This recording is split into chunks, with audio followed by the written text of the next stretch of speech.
in Iran out very completely. Most of Iran's naval power has been sunk. It's on the bottom of the sea. It's almost 50 ships. I was just notified it's 51 ships. I didn't know they had that many. Didn't last very long. And these are fighting vessels. They're meant to fight, but they're not meant to fight against us. We continue to target Iran's drone and missile capabilities. Their drones are way down. Their drone manufacturing has been hit starting today. We know all of the places they manufacture the drones, and they're being hit one after another. Their missile capability is down to about 10%, maybe less. We're also hitting where they make missiles and where they deliver missiles. We've struck over 5,000 targets to date, some of them very major targets, and we've left some of the most important targets for later in case we need to do it. If we hit them, it's going to take many years for them to be rebuilt, having to do with electricity production and many other things. So we're not looking to do that if we don't have to. But they're the kind of things that are very easy to hit, but very devastating if they are hit. We are waiting to see what happens before we hit them. We could take them all out in one day, but it's all resulting in a 90% decline in various things, but in particular, Iranian missile launchers and 83% drop in drone launchers. As you know, the drone launchers are pretty well shot, but we're at over 90% decline in the Iranian missile launchers, which is very hard to reproduce and very hard to get. And usually what we were able to do through great equipment, a lot of smart people, as soon as they sent a missile up from a launcher, we were able to knock out that launcher within a period of 5 minutes or less, accurately right on the noggin. So now we have low-cost interceptors effectively combating Iranian drones, and our B-2 bombers recently dropped dozens of 2,000-pound bombs to destroy missile launchers all over Iran and buried deep under Iranian soil in many cases. The soil was no match. And we're also annihilating the manufacturing base that the regime uses to build drones and missiles at a rate that nobody thought was possible. We're knocking them out. We know where they all are. We're knocking them out very quickly. We're ahead of our initial timeline by a lot. I would say that we probably would not have thought after a month we'd be here, in addition to the fact that we've taken out the leadership twice and maybe 3 times. And we, as you know, we want to be involved. We don't want another president that maybe wouldn't be willing to do what I'm willing to do for the good of the world, for the good of our nation, to be stuck with a situation in 5 years or 10 years from now. So we think they should put a president in, or the head of the country in, that's going to be able to do something peacefully for a change. They've been doing this for 47 years, killing people for 47 years, whether it's the barracks or even the SS Cole where they were involved. Very strongly, they always denied it. But where they were very strongly involved, and all of the people that died through the roadside bombs died and are right now walking around with no legs, no arms, a face that's been so badly damaged. The Iranian regime has been attacking Americans and spreading terror for 47 years, and despite these countless opportunities to renounce their nuclear ambitions, which they had just a short while ago, they told Mr. Witkoff, who is standing right over here, they said, they actually said, we want to keep building. Essentially, in a real nutshell, we want to continue to build nuclear weapons. If we didn't knock out Midnight Hammer, if we didn't knock out their Iranian potential, if we didn't do that with Midnight Hammer, they would have had a nuclear weapon. They would have used it long before now. And at a minimum, Israel would have been annihilated. I was very lucky that we had the courage to do that, that we had the talented pilots and the great equipment. The B-2 bombers are unbelievable. We ordered 25 more, by the way. The newer, better version. It's we have the greatest military in the world. We have the greatest equipment in the world by far. You see that no matter where we go. You still need the people, though, to operate it and to use it. And those are the people that we cherish. Even after we obliterated their key nuclear sites in Operation Midnight Hammer, they never negotiated in good faith. They still continued to say, we want to build nuclear. We want enrichment at levels that were unacceptable. And they even turned down an offer for unlimited free nuclear fuel forever for civilian purposes. We had people offering them free nuclear fuel. They weren't interested in that because they wanted to build a nuclear weapon. So instead, the regime was trying to reconstitute its weapons program at a different site. They couldn't go back to where they were, the 3 sites that we obliterated, but they were starting work at another site, a different site, different kind of a site, and that was protected by granite. They wanted it protected. Granite's pretty good, but they wanted it protected by a lot deeper.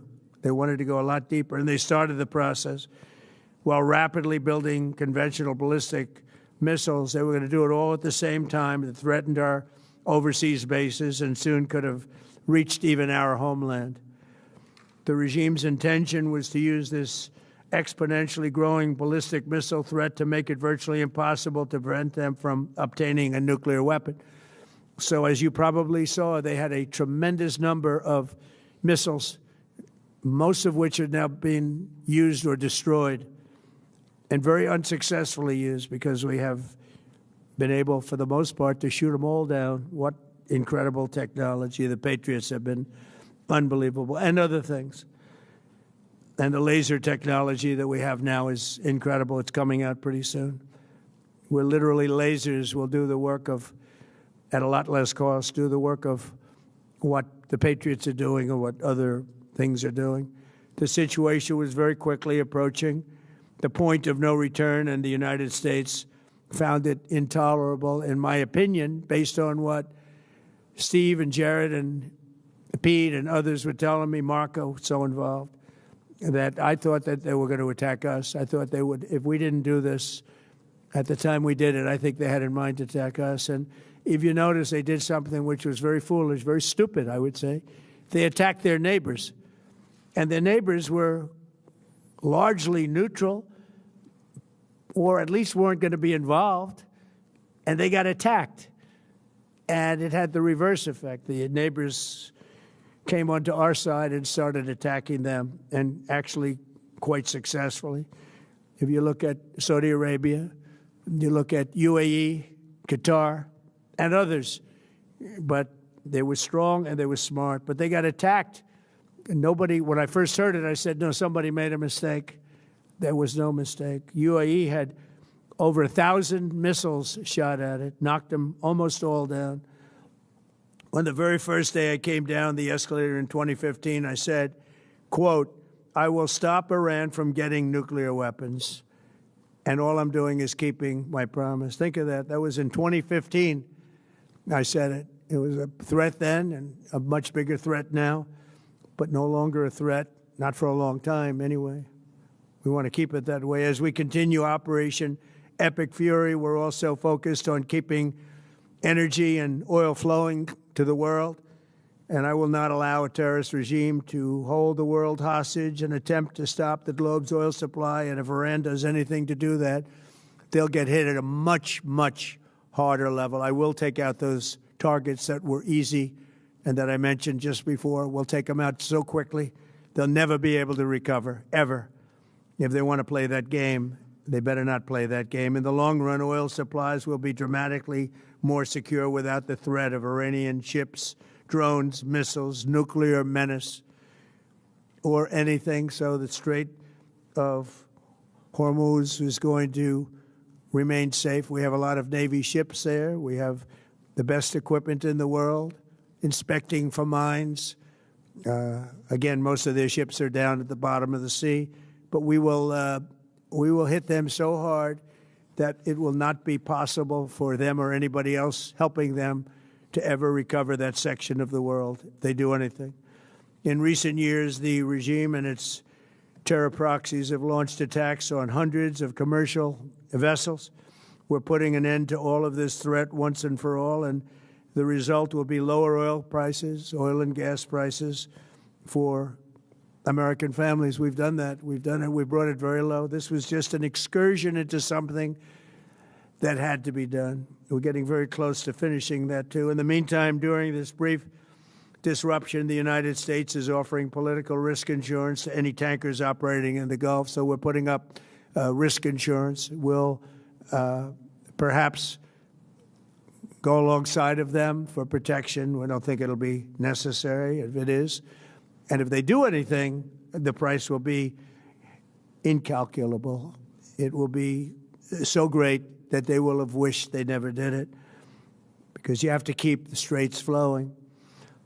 With all of that, it affects other countries much more than it does the United States. It doesn't really affect us. We have so much oil.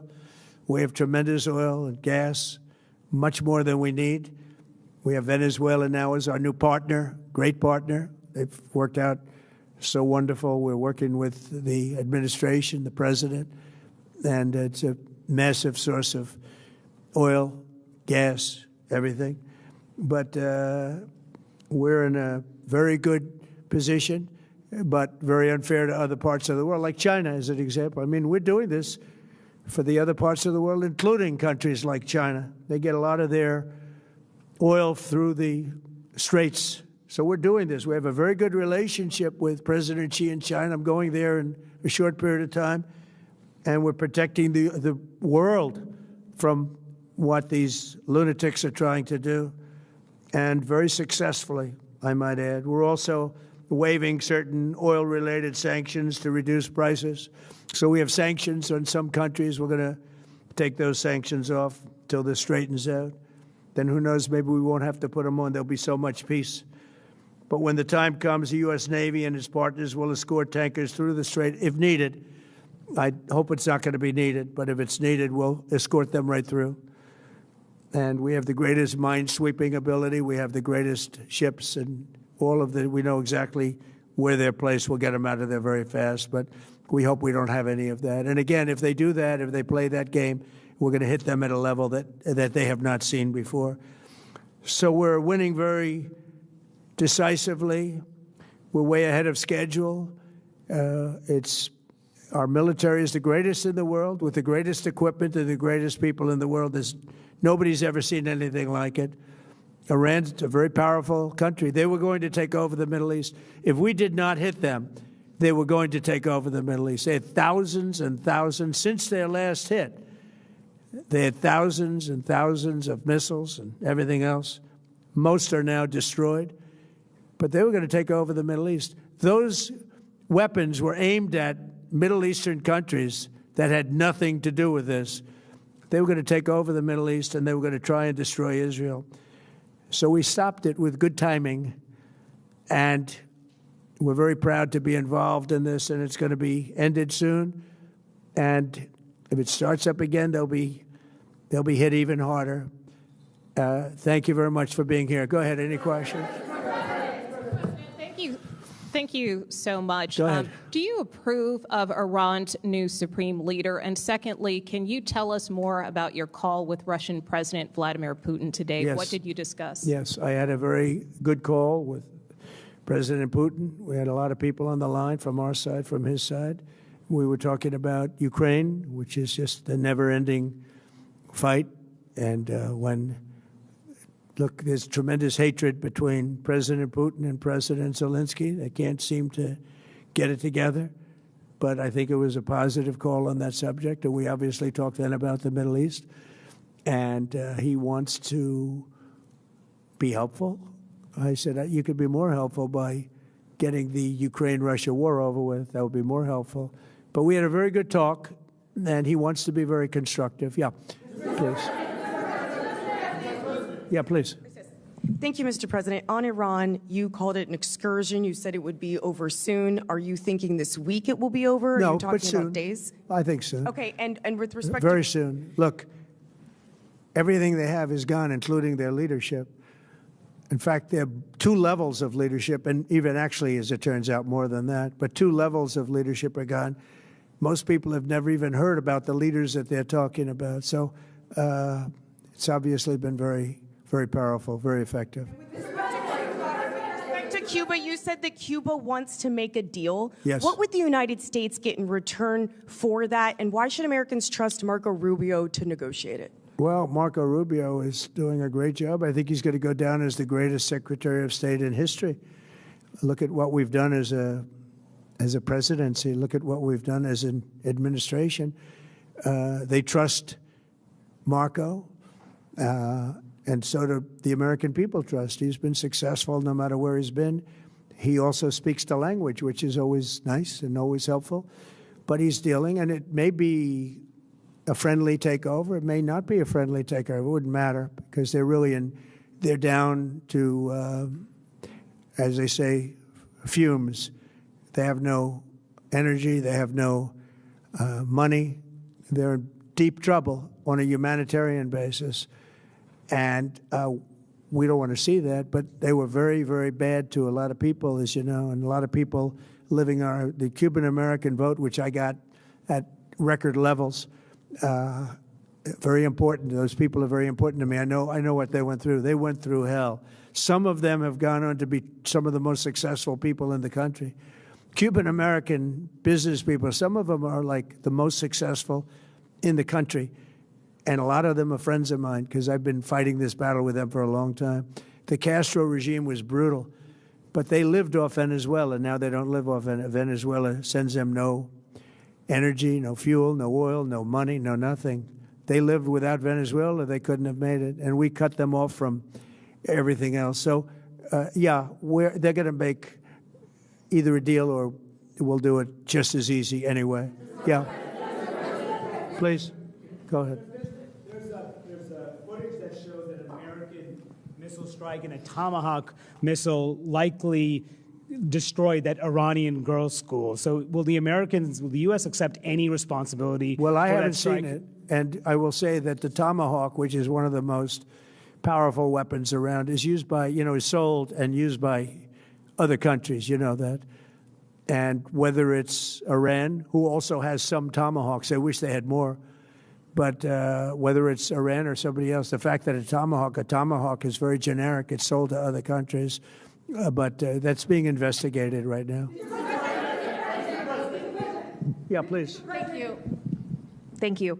Mr. President, you've said the war is, quote, very complete, but your defense secretary says this is just the beginning. So which is it, and how long should Americans be prepared Well, I think for you could this war say to it last both. for? It's the beginning of building a new country, but they have no Navy, they have no Air Force, they have no anti-aircraft equipment. It's all been blown up. They have no radar, they have no telecommunications, and they have no leadership. It's all gone. So, you could look at that statement. We could call it a tremendous success right now as we leave here. I could call it, or we could go further, and we're going to go further. But the big risk on that war has been over for 3 days. We wiped them out in the first 2 days. When you think about it, it's incredible. We wiped out a big Navy, very powerful Navy. These were ships. These were serious ships. These were ships that you buy when you want to win battles. They're all on the bottom floor. The sailors are all running off their ships. They refuse to get on the ships. The Air Force is gone. Everything's gone. The missiles are down to a trickle. The drones are down to probably 25%, and they'll soon be down to nothing. We'll have where they manufacture the drones are under fire as we speak. They're being hit. So the rest is going to be determination as to my attitude, along with the people in the Trump administration, what we want to do. Thank you. Yeah, please. Can I ask you, you mentioned you were going to waive certain additional oil waivers or sanctions. Can you talk a little bit more about that and address in particular? Well, we're looking to keep the oil prices down. We went artificially up because of this excursion into a very positive thing. I mean, this was an excursion that a lot of people wouldn't have done. I knew oil prices would go up if I did this, and they've gone up probably less than I thought they'd go up. But I don't think anybody thought we were going to be this quickly successful. This was a military success, the likes of which people haven't seen. We have the best military. We have the best equipment. We have, I believe, the best generals. We have the best. And this went very quickly. We talked about that with President Putin. He was very impressed with what he saw because nobody's ever seen anything quite like it. You know, Iran was a very powerful military country with all of the missiles. Now, you had the double attack. You had the original attack with us and Israel, and that knocked them for a loop. Then you had the B-2 bombers, which took out their nuclear capability, and they would have had a nuclear weapon within 2 weeks to 4 weeks. And they would have used it long before this press conference. And we might have had a much different press conference if we had a press conference at all. But it's been amazing. The military success that we've had is truly unprecedented. You've told your congressional colleagues that you will not sign any piece of legislation until the Save America Act is passed. Does that include the confirmation of Senator Mullen as your next DHS secretary? Does that mean a DHS funding bill? And Senator Thune said today it's not a matter of whether or not your Republican colleagues agree with the policy. It's about changing the process. In other words, getting rid of the filibuster to get there. So in order to get it, you're going to need Democrat votes. And what we're saying is the Save America, not the SAVE Act, which nobody knew what it was, the Save America Act, the Save America Act. And that's voter ID. We want voter ID. We want to be able to see a picture of the voter. We want to be able to see that the voter is legitimate. We want, very importantly, confirmation that this voter is a citizen of the United States of America. And we want no mail-in ballot scams. So we have exceptions for the military, for sick, for disabled, and for people that are away, business trips or whatever.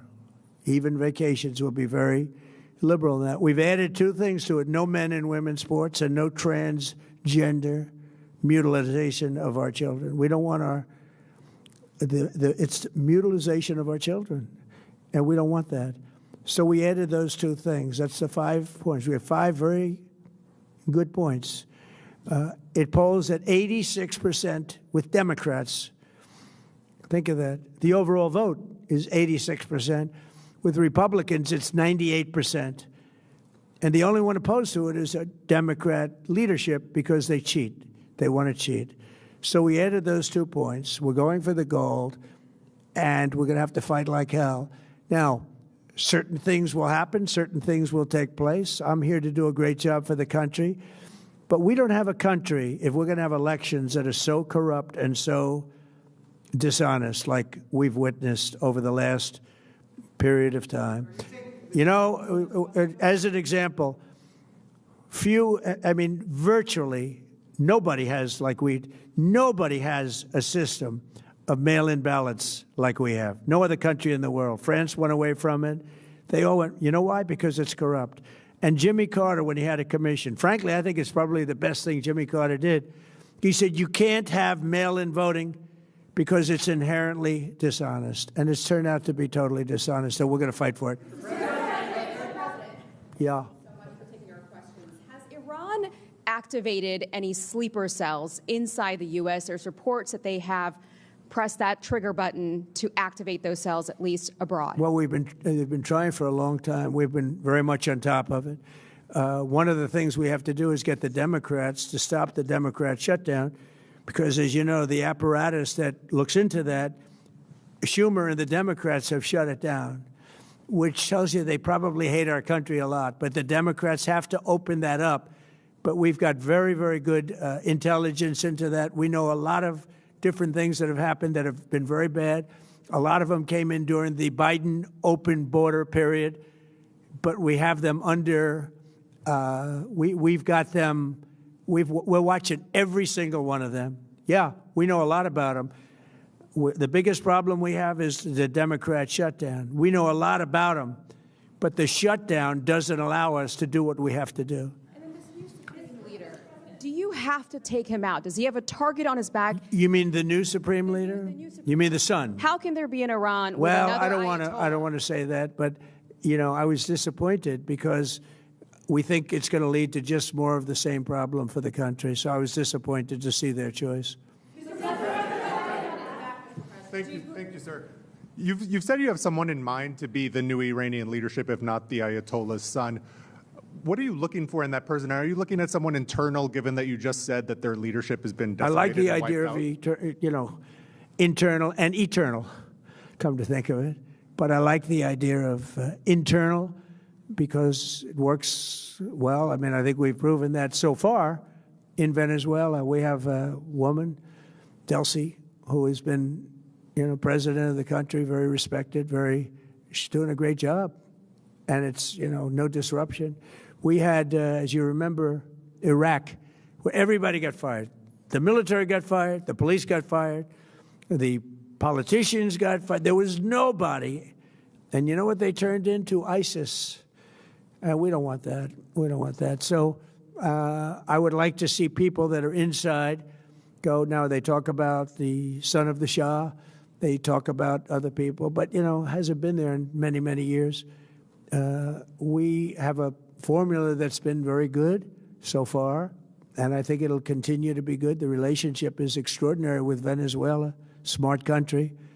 We've taken out 100 million barrels of oil. It's right now in Houston being taken care of and made so beautiful. And you have to see this at work. They have it's brought to the refineries. It's being refined in Houston, which is made exactly for that product. And so far, but it's 100 million barrels of oil, and now they have another 100 million barrels coming. And it's like a partnership. We're getting along so well with them.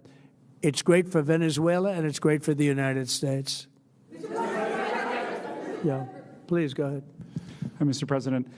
You just suggested that Iran somehow got its hands on a Tomahawk and bombed its own elementary school on the first day of the war. But you're the only person in your government saying this. Even your defense secretary wouldn't say that when he was asked, standing over your shoulder on your plane on Saturday.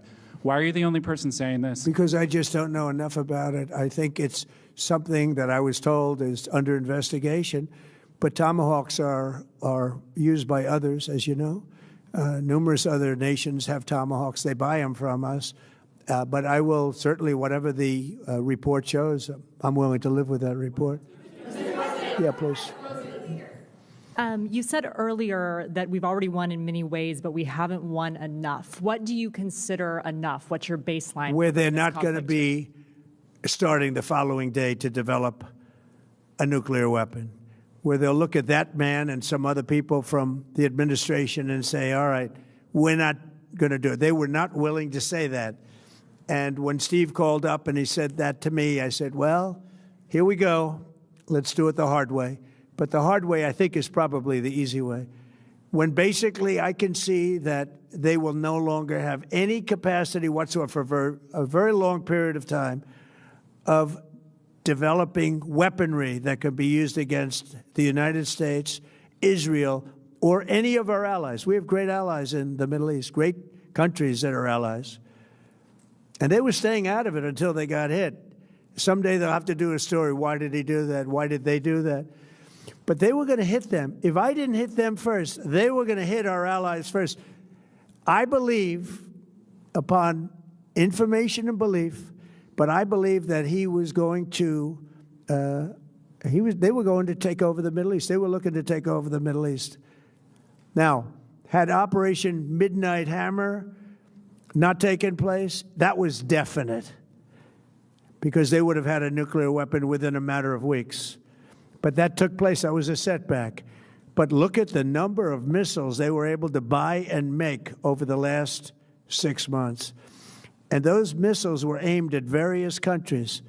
And when you look at over 1,000 missiles shot at like UAE, they were looking to take over the Middle East. We got there first. We're lucky. I'll tell you what, the Middle East and those countries, very rich countries, are very lucky that I was president instead of somebody else. Mr. President, are there any points of disagreement between yourself and your vice president when it comes to U.S. action in Iran? I don't think so, no. No, we get along very well on this.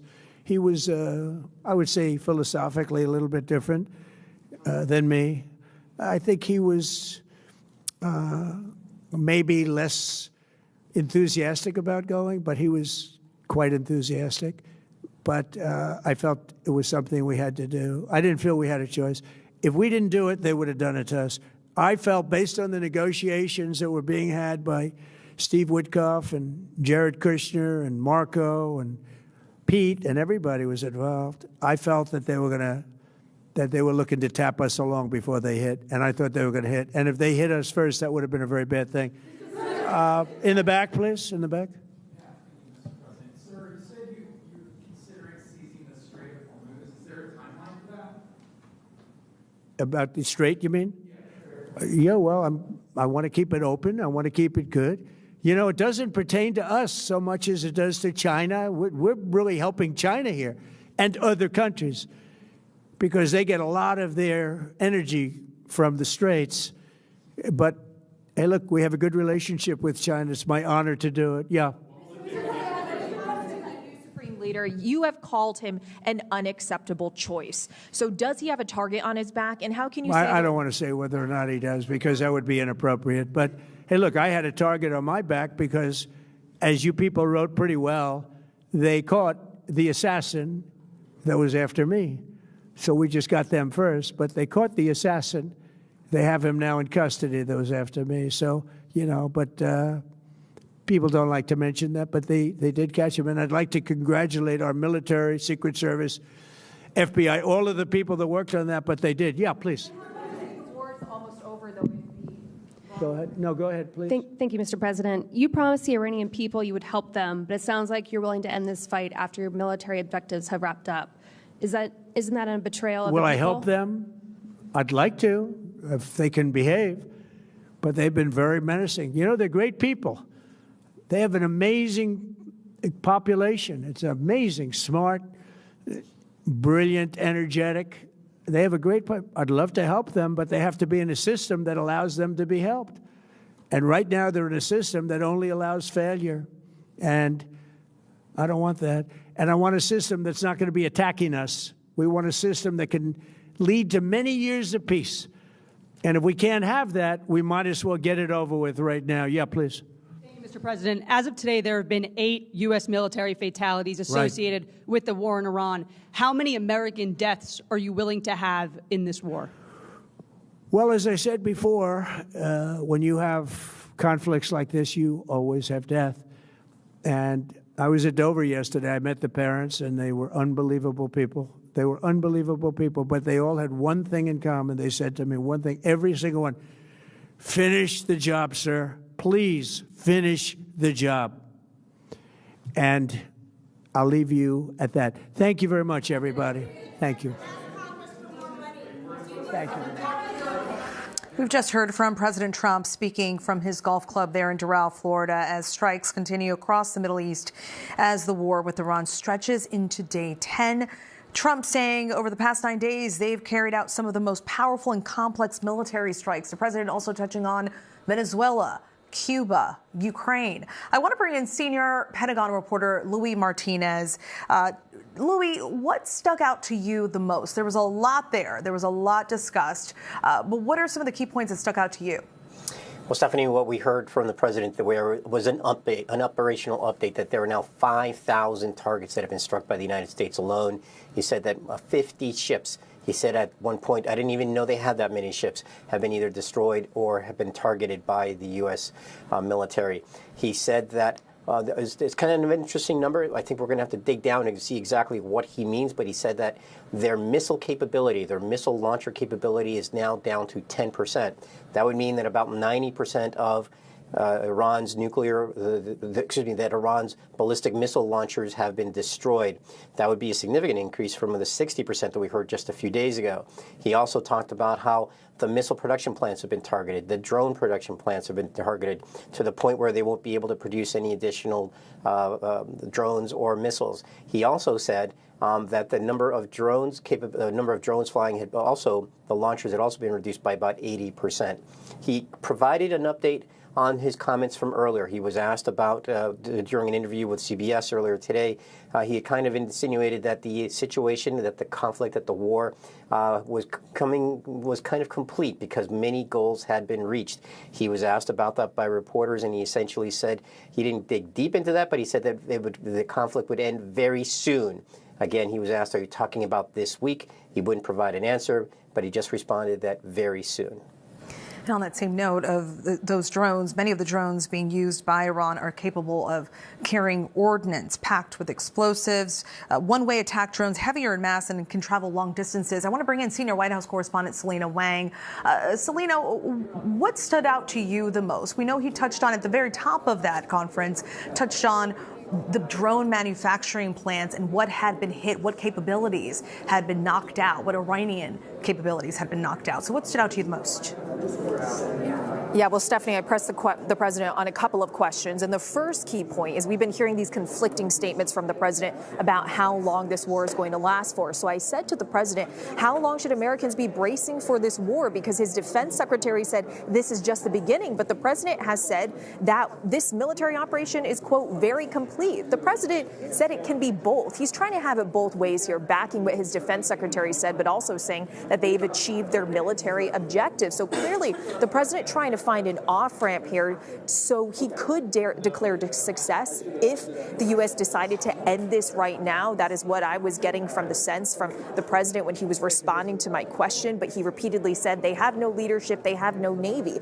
But look, the president has said before that the only thing he'll accept in a deal with Iran is total and complete surrender. I asked the president as well about the new supreme leader, because the president has said before that the new supreme leader is unacceptable. I asked him if this leader has a target on his back. The president wouldn't say, and I'm just getting some word from the producer that we have some sound, so we're going to play that right now. Mr. President, you've said the war is, quote, very complete, but your defense secretary says this is just the beginning. So which is it, and how long should Americans be prepared? Well, I think you could say it both. It's the beginning. It's the beginning of building a new country. But they have no Navy, they have no Air Force, they have no anti-aircraft equipment. It's all been blown up. They have no radar, they have no telecommunications, and they have no leadership. It's all gone.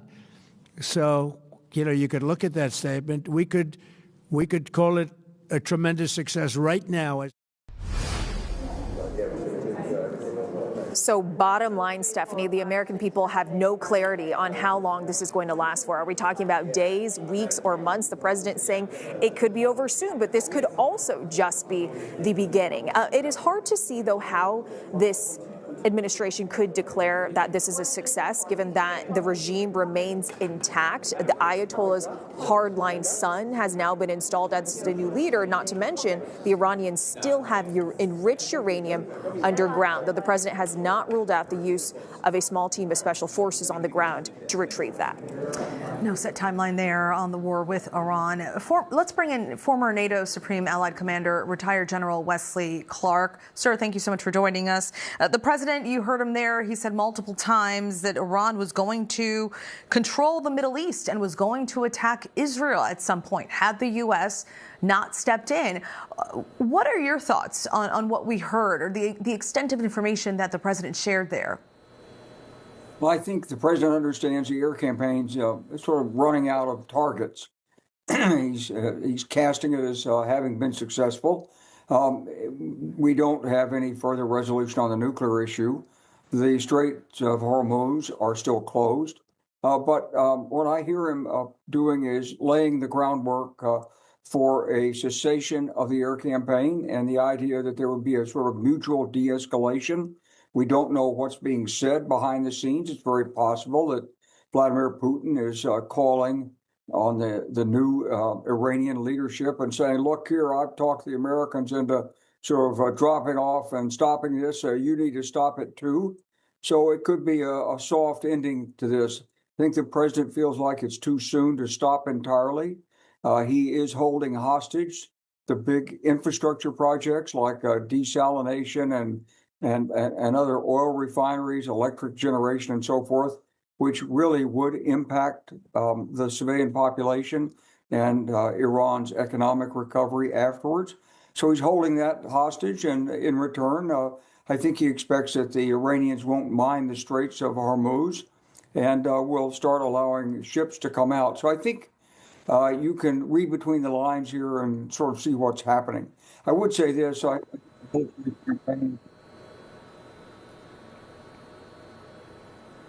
would like to see more protection for our friends in the Gulf. They've taken really heavy hit in the Emirates. and the oil markets got to get them back to normal. So we've got to get that strait opened. How we do that, if the Iranians don't cooperate, that may be a requirement for ground troops. Yeah, the president saying that shouldn't be an issue for much longer. We'll see. I want to bring in ABC News national security and defense analyst Mick Mulroy. Mick, you heard the president there. He didn't really address the lives that were lost there by these Iranian attacks. He mentioned essentially that this is the cost of war. He also didn't touch on possible boots on the ground. At this point, is it too late for a diplomatic approach with Iran? So, Stephanie, I never think it's too late. And I think that the general just referenced that the president might have talked to President Putin to start a dialogue directly with the new Iranian regime, talking about how the U.S. can essentially claim victory when it comes to these military objectives of degrading the nuclear program, the ballistic missile capacity, and obviously the naval forces of the Iranians substantially. And he might not be willing to pick an exact end date because he's still hearing from his military and intelligence community on targets they'd like to strike. But I think he's looking for an off-ramp, and that might be part of why he's talking to Russia and seeing if there's a way to end this where both sides stop essentially attacking each other. I want to go back to senior Pentagon reporter Louis Martinez. Louis, what do you make of what the president highlighted when it comes to capabilities that were affected by U.S. strikes there in Iran? Well, they're very significant, Stephanie, because we're talking about the reduction of Iran's ballistic missile capability, with which it has been striking very far targets into Israel and into neighboring Gulf countries, but also the significant reductions on the launcher capabilities of those drones that are also being used to great effect against neighboring countries. For example, United Arab Emirates has received the brunt of the ballistic missile and drone attacks from Iran. We're talking maybe on the order of maybe 1,300 to 1,500 attacks that they've received, that most of them have been countered.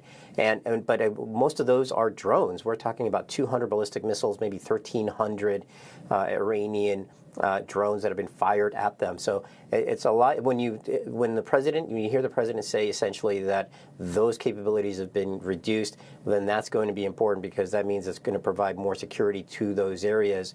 But at the same time, they need to maintain their readiness. And of course, there are concerns about whether the United States has enough air defense missile capability to carry on should this war drag on for quite some time. But to hear those numbers from the president, we have to dig deep into it to see exactly what he was referencing.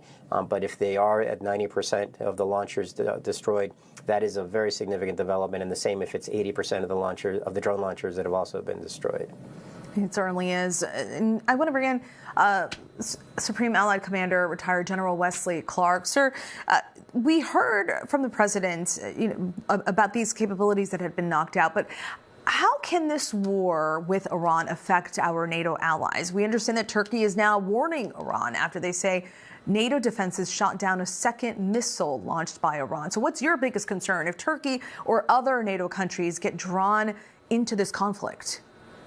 Yeah, it would be a concern, but I really see this de-escalating at this point. I just don't see it escalating. What I sense from what the president said is either he called Putin or Putin called him, and they're seeking an off-ramp on this. And so I think in terms of NATO, I think what we've seen is the French offering to help, the British finally coming on board. And those are the two of the most important allies. Turkey certainly is a NATO ally, and we've got they did intercept a couple of missiles. And so I think NATO has sort of, let's call it, skated through this without really being impacted, other than the fact that I'm sure there's been a lot of concern in European countries about why did President Trump do this? And some will have been very supportive and some will probably have not been supportive. But I think Europe was on the sidelines of this thus far. And Selena, let's talk more about the current Ayatollah. We understand that he had been long considered for the post even before the Israeli strike killed his father. He is going to be central in this war strategy. What else did the president say today about the new Ayatollah? But he said he was keeping one thing. Exactly, and the new Ayatollah is someone that the president has said is unacceptable. He says he wants someone who is not another hardliner, saying that could lead to another war in just a few years. So I posed the question to the president, does the new leader have a target on his back? Take a listen. You have called him an unacceptable choice. So does he have a target on his back? And how can you say I don't want to say whether or not he does, because that would be inappropriate. But, hey, look, I had a target on my back because, as you people wrote pretty well, they caught the assassin that was after me. So we just got them first. But they caught the assassin. They have him now in custody that was after me. So, but people don't like to mention that, but they did catch him. And I'd like to congratulate our military, Secret Service. So the president not saying either way, but he has made it very clear that if a new leader is appointed that he doesn't approve of, they won't last long. Now, all of this as the president still hasn't given the American people a clear timeline. He's trying to have it both ways, saying that the objectives have been achieved, but that they could go further, they could go harder. Major questions here about where all of this goes, but also the president trying to allay concerns about gas prices. I've been speaking to administration officials. They're making the argument that this was always going to happen. They were prepared for this, that it is a temporary blip, and they're working on solutions to it. Selena, thank you very much. The president there calling this war with Iran an excursion. No set timeline on when it will be over. Our thanks to Louis Martinez, Selena Wang, General Clark, Mick Mulroy as well. Thank you. Meanwhile, overseas, strikes are continuing across the Middle East as the war stretches into day 10. ABC's Matt Rivers is following the latest from Beirut. Stephanie, as the war rages on, of course, between Iran and the United States and Israel, we can't forget about the widening conflict here in Lebanon, where we have seen Israel really step up its actions across the country, not only in southern Lebanon, which has long been the target over the last few years of Israeli strikes, but we're also seeing action in places that are not normally hit all that often. The Bekaa Valley on the other side of the mountains where I am in Beirut, and also right here in Beirut, in the southern suburb of Dahia, which is the Hezbollah stronghold in this city. The airstrikes that we're seeing in Beirut, we haven't seen airstrikes to that effect in the better part of 20 years here. So Israel clearly widening this conflict. We're also being told by the IDF that they're sending in what they're calling more limited ground incursions. That's ground troops on the ground in Lebanon. That is a big deal. So there's no question that the conflict here in Lebanon is widening, even as the conflict elsewhere in the region continues to rage on. Speaking of the conflict in the region, Americans who are trapped in this part of the world that situation seems to be improving significantly. The State Department saying they're continuing to step up charter flights to the point now where they have more availability on seats on those planes than they do demand for people trying to get out of this part of the world. Americans using commercial means at the moment, and also basically hunkering down. Some 36,000 Americans have gotten out of this region and back to the United States on their own. And it does appear that if you're an American in this part of the world, you probably can get home if you want to. Stephanie? That is certainly some good news. Thanks, Matt. The war with Iran is also fueling another spike in energy prices here at home. The cost of oil is on the rise across the globe as strikes continue, affecting prices at the pump. Iran has blocked the Strait of Hormuz, choking the key oil shipping passage. And over the weekend, the U.S. and Israel launching joint attacks on oil depots in Tehran. ABC's Rena Roy has the latest. Volatility on Wall Street today. Markets responding as the war escalates in the Middle East and impacts the cost of oil. Experts say we're seeing one of the biggest oil supply disruptions in history, which means Americans are shelling out more cash at the pump. I can't fill my tank anymore. Half tank, maybe 3/4, that's all I can afford. The national average for a gallon of regular gas was $2.98 just a week ago, but now it's around $3.47 according to AAA. I mean, I drive Uber and I'm just getting killed right now. I mean, gas prices are so high. Some stations in Southern California selling gas for more than $8 a gallon. You drive out of the way to find some cheaper gas. You do whatever you can to keep a little bit more money in your pocket. The increase in prices partially due to Iran blocking blocking the Strait of Hormuz, a vital passage where 20% of the world's oil flows through. Talking about 20 to 25 million barrels of oil per day. And there really is just hard to think about any other place in the global economy where you could try to substitute that amount of oil elsewhere. Analysts expect to see prices keep climbing this week, likely above $4 a gallon in at least 20 states by the end of the week. At a meeting in Belgium, finance ministers from the group of 7 major industrialized powers discussed tapping into strategic oil reserves, the meeting chair saying, "We're not there yet." Now, the longer this continues, the more this could impact the U.S. economy overall. The CEO of United Airlines says that this giant jump in jet fuel could lead to pricier tickets. Stephanie? Rena, thank you. We do have some breaking news to share out of federal court here in New York. A jury has found Alan, Oren, and Tal Alexander guilty on all counts in their federal sex trafficking trial. During the 5-week trial, 11 women testified that they were sexually assaulted by one or more of the brothers. Many of the women testified that they believed they had been drugged after being given alcohol by one of the brothers. Oren and Tal Alexander were once 2 of the most successful luxury real estate brokers in the country. Their brother Alan worked at the family's private security firm. Sentencing is set for August. Coming up, a counter-protest outside the mayor's residence in New York City, sparking an investigation into what officials are calling an act of ISIS-inspired terrorism. Details after the break.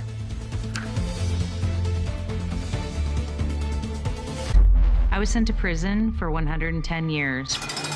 Pender was convicted in 2002 for the murder of her 2 roommates. I knew that I was going to die in prison. And then one day, I thought, I bet I can get out of here. Investigators say Sarah Pender is on the loose and dangerous. Run, Sarah, run. She has a Charles Manson-like ability to manipulate people. I'm real dangerous with my charming smile.